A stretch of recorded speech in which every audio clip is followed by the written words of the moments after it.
नमस्कार, सभी छात्रों का कक्षा 12 की क्लास में स्वागत है। आज हम पार्ट 4th लेके आए हैं। इससे पहले पार्ट 3 तक आपको हमने वीडियो दे दिए हैं, 3 वीडियो इससे पहले दे दिए हैं, आज 4th है। 4th में क्या लेकर आए हैं? पतले लेंस की फोकस दूरी के लिए न्यूटन का सूत्र। यानी पतले लेंस की फोकस दूरी के लिए न्यूटन का सूत्र क्या होता है, इसका प्रूफ कैसे होता है, इनका निगमन कैसे होता है, ये हम आपको बताएंगे। इससे पहले पतले लेंस की फोकस दूरी का एक सूत्र हमने और बताया था, 1/f बराबर n-1 1/r1 1/r2, जो कि गोलीय पृष्ठ के अपवर्तन के सूत्र से निकलता है। गोलीय पृष्ठ के अपवर्तन के सूत्र की सहायता से पतले लेंस की फोकस दूरी का सूत्र, उसको अपवर्तन का सूत्र भी कह देते हैं। अच्छा देखो, आज है पतले लेंस की फोकस दूरी के लिए न्यूटन का सूत्र क्या है, इसको सबसे पहले तो चित्र समझ लो, तब मैं ये आपको ऊपर वाला बताऊंगा। देखो ये क्या है, एक लेंस है, पतला लेंस है, उत्तल लेंस है। अच्छा, इसको हम एल कहते हैं। ये जो बीच से रेखा खींच दी है, इसको क्या कहते हैं? मुख्य अक्ष। चित्र हमने पहले से बना दिया है, जिससे वीडियो बहुत शॉर्ट हो जाएगा, बहुत जल्दी ये टॉपिक समाप्त भी हो जाएगा। देखो, इसकी मुख्य अक्ष पर इसको कहते हैं प्रथम फोकस, इसको कहते हैं द्वितीय फोकस। प्रथम फोकस से x1 दूरी पर मुख्य अक्ष के लंबवत एक वस्तु o डैश रखी है।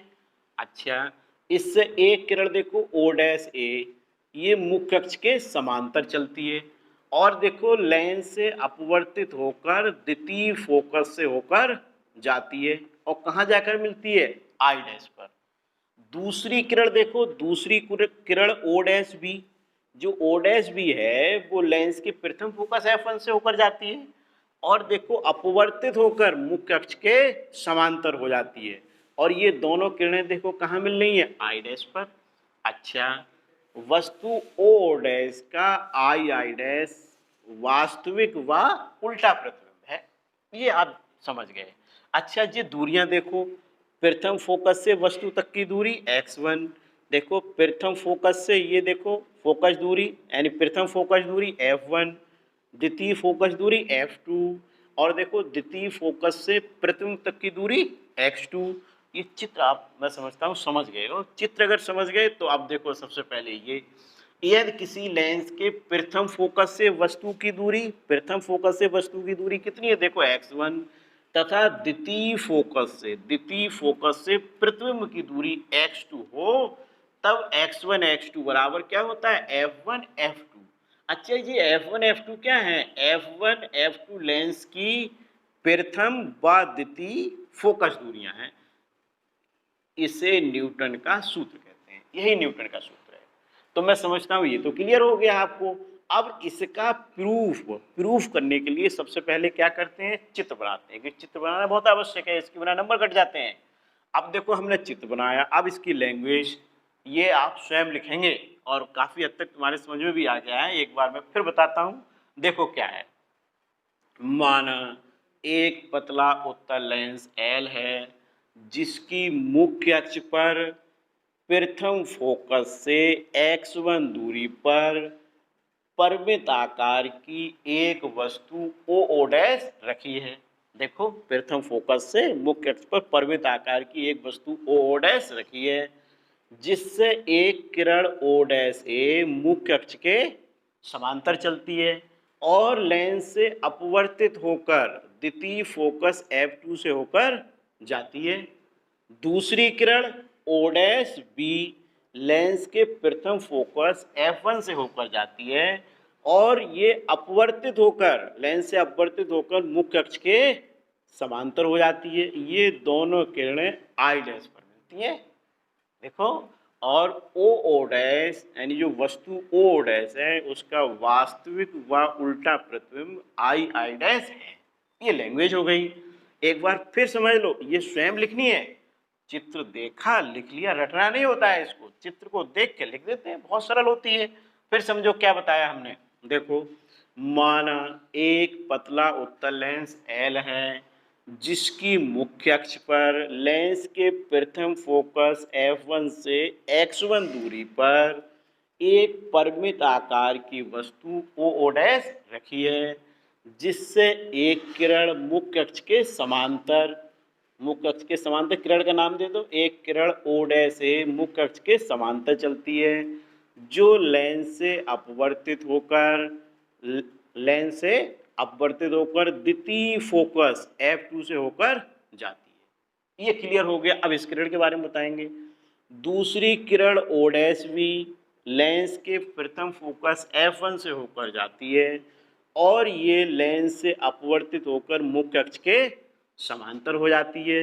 ये दोनों किरणें आई डैश पर मिलती है। बन गया। अब नई लाइन से लिख देंगे कि वस्तु ओ डैश का वास्तविक व उल्टा प्रतिबिंब आई डैश है। हो गया। अच्छा, ये आपने लिख दिया। फिर नई लाइन से और लिखना चाहो, माना OF1 बराबर x1, F1O बराबर x1, किसका? माइनस का, क्योंकि बाईं ओर की दूरियां हैं। CF1 बराबर माइनस F1। अच्छा, CF2 अगर बराबर लिखोगे तो क्या आएगा? प्लस F2, इधर की दूरियां सब प्लस की। और F2I बराबर लिखोगे तो क्या आएगा? x2। ये भी लिख सकते हैं। तो ये चित्र के बारे में आप समझ गए। अब देखो इसमें ये जो त्रिभुज बन रहे हैं, एक ये, ऐसे ही एक इधर एक इधर, ये समरूप त्रिभुज हैं। कौन कौन से? देखो समरूप त्रिभुज हैं तो लैंग्वेज लिख देंगे। अब इसके बाद मैं डेरिवेशन यहाँ करा देता हूँ तो आपको पूरा क्लियर हो जाएगा। देखो त्रिभुज F1O डैश तथा त्रिभुज ये F1CB कैसे हैं? समरूप त्रिभुज हैं, यानी समरूप हैं। त्रिभुज F1O डैश F1CB समरूप हैं। अब इसमें देखो ये ओ डैश है, ओ डैश अपॉन CB बराबर F1O अपॉन क्या हो जाएगा? CF1। और देखो ये परंतु ये जो CB है, CB बराबर देखो हम क्या लिख सकते हैं? I dash. अब क्या बन जाएगा? O dash upon I dash बराबर F1O अपॉन CF1। ये समीकरण हमने एक मान ली। क्लियर हो गया। यानी ये वाले दोनों समरूप त्रिभुज, अब इधर वाले समरूप त्रिभुज देखो यहां लिख दो। इसी प्रकार त्रिभुज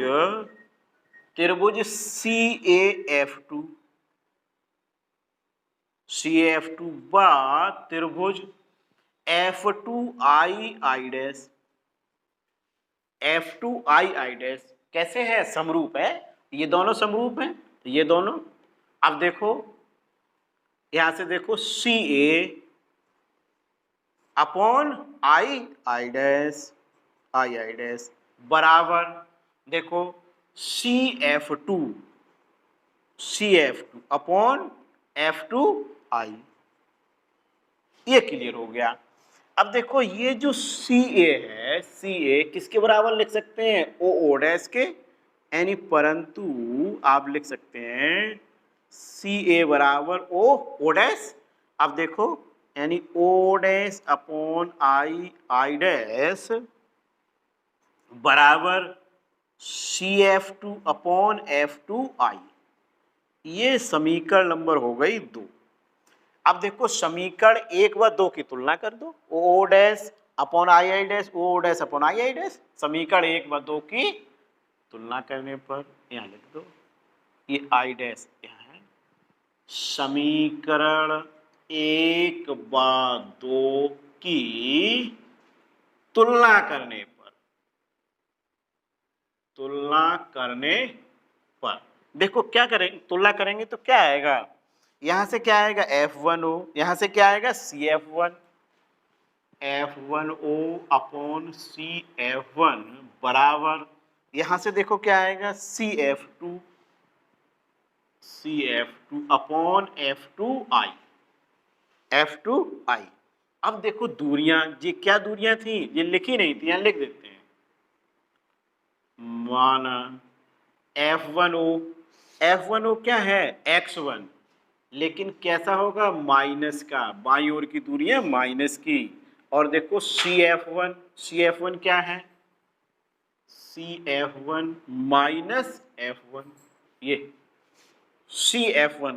अच्छा अब देखो CF2, CF2, CF2 क्या है, F2, यहाँ लिख दो, C थोड़ा सा बड़ा बना दें, F2, लेकिन किसका होगा, प्लस का।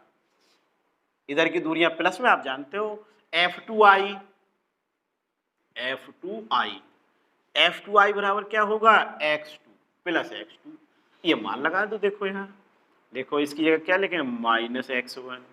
CF1 क्या है, माइनस F1 बराबर CF2 देखो F2, यहाँ देखो x2, माइनस से माइनस कट गया, तिरछी गुणा कर दो, x1 x2 बराबर F1 F2, हो गया। यही न्यूटन का सूत्र है, यही न्यूटन का सूत्र है। क्लियर हो गया। तो इतना पूछा जाता है, तो ये चित्र देख के आपने लिख दिया, ये जो अभी समझाया बिल्कुल क्लियर हो गया। ये दो समरूप त्रिभुज हैं, उन दोनों समरूप त्रिभुज को हमने लिख लिया और देखो तुलना कर दी, आ गया। बहुत सिंपल डेरिवेशन है, कर लेंगे। ओके, अब देखो मैं अगला टॉपिक पढ़ाता हूं। अगला टॉपिक देख लीजिए, लेंस की क्षमता। बहुत छोटी सी परिभाषा है और मुझे पूर्ण विश्वास है कि आपको याद भी होगी। पावर ऑफ लेंस, लेंस की क्षमता, कक्षा 10 में पढ़ा है इसको। क्या होती है लेंस की क्षमता, P बराबर, सूत्र होता है, सूत्र के आधार पर परिभाषा, P बराबर 1/f, जबकि फोकस दूरी किस में नापी गई हो, मीटर में। तो परिभाषा क्या लिखोगे लेंस की क्षमता की, फोकस दूरी के व्युत्क्रम को लेंस की क्षमता कहते हैं, जबकि फोकस दूरी मीटर में नापी गई हो। कर लेंगे क्या, फोकस दूरी के व्युत्क्रम को लेंस की क्षमता कहते हैं, जबकि फोकस दूरी मीटर में मापी गई हो। ये हो गया। अच्छा, इसका मात्रक क्या होता है, मात्रक डायोप्टर, ये भी आपने पढ़ा है, डायोप्टर। डायोप्टर, अगर एक डायोप्टर क्या होगा, देखो ये F बराबर ही 1 मान लो, तो P बराबर 1 डायोप्टर आ जाएगा। यानी यदि फोकस दूरी 1 मीटर हो तो क्षमता कितनी होगी, 1 डायोप्टर। F का मान 1 अगर हो तो क्षमता कितनी आएगी, 1 डायोप्टर। अच्छा, अगर कहीं मीटर की जगह सेंटीमीटर हो तो क्या सूत्र लिखते हैं, P बराबर 100/f। अब यहाँ फोकस दूरी किस में मापी गई है, सेंटीमीटर में। लेकिन इस सूत्र पे परिभाषा अगर आएगी तो इस सूत्र पे लिखेंगे, न्यूमेरिकल में हम देख लेंगे, न्यूमेरिकल में ज्यादातर फोकस दूरियां सेंटीमीटर में ही होती हैं, तो नीचे वाला सूत्र लगा देंगे। क्लियर। अच्छा, तो मैं समझता हूँ दोनों टॉपिक आपको सही से क्लियर हो गए हैं। इसको 1-2 बार रिवाइज कर लेंगे, ये तो आपको याद ही है, कभी नहीं भूलेंगे। इसकी एक बार प्रैक्टिस कर लेंगे, बहुत अच्छा हो जाएगा। नेक्स्ट में हम अगला जो वीडियो लेके आ रहे हैं उसमें और बढ़िया है, उसमें संपर्क में रखे लेंसों की फोकस दूरी का डेरिवेशन कराएंगे, जो कि इसी पर आधारित है और बहुत सिंपल है। ये भी बहुत सरल है, वो भी बहुत आसान है। तो ठीक है, ओके, थैंक यू।